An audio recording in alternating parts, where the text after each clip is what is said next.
गांव की एक छोटी सी कच्ची छत पर हर शाम एक अनोखा दृश्य दिखाई देता था। वहां आर्यन और उसका सफेद कबूतर शेरू साथ बैठा करते थे। आर्यन बोल नहीं सकता था, लेकिन उसकी आंखों की खामोशी ही शेरू के लिए सब कुछ कह देती थी। ये दोस्ती शब्दों की मोहताज नहीं थी, ये एक मासूम बच्चे और एक वफादार परिंदे का रिश्ता था। हर दिन सूरज ढलते ही दोनों छत पर बैठते, आसमान को देखते और खामोशी में बातें करते। शेरू पर ही आर्यन के कंधे पर बैठ जाता तो कभी उसके हाथों में सिमट जाता। लेकिन एक रात अचानक सब कुछ बदल गया। आर्यन की मां की तबीयत बहुत खराब हो गई। बाहर भयानक तूफान चल रहा था, बिजली कड़क रही थी, तेज हवाएं घर को हिला रही थीं और फोन के सिग्नल गायब थे। गांव में कोई डॉक्टर नहीं था। आर्यन की आंखों में अपनी मां को खो देने का डर साफ झलक रहा था। कांपते हाथों से उसने एक कागज पर लिखा, मेरी मां को बचा लो, और उस चिट्ठी को शेरू के पैरों में बांध दिया।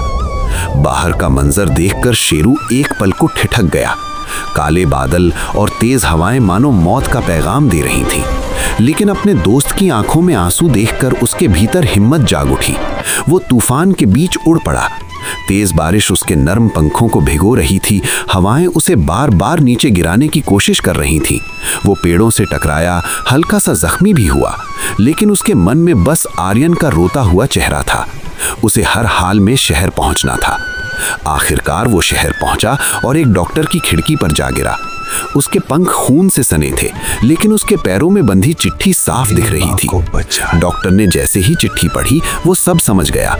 बिना एक पल गंवाए वो एम्बुलेंस लेकर गांव की ओर दौड़ा। समय पर इलाज मिलने से आर्यन की मां की सांसें वापस लौट आई। सुबह हुई, तूफान थम चुका था और सूरज की पहली किरण धरती पर पड़ी। आर्यन दौड़कर बाहर गया। उसने देखा कि शेरू छत पर बैठा है, बहुत थका हुआ। उसके सफेद पंख जख्मी थे, लेकिन वो जिंदा था।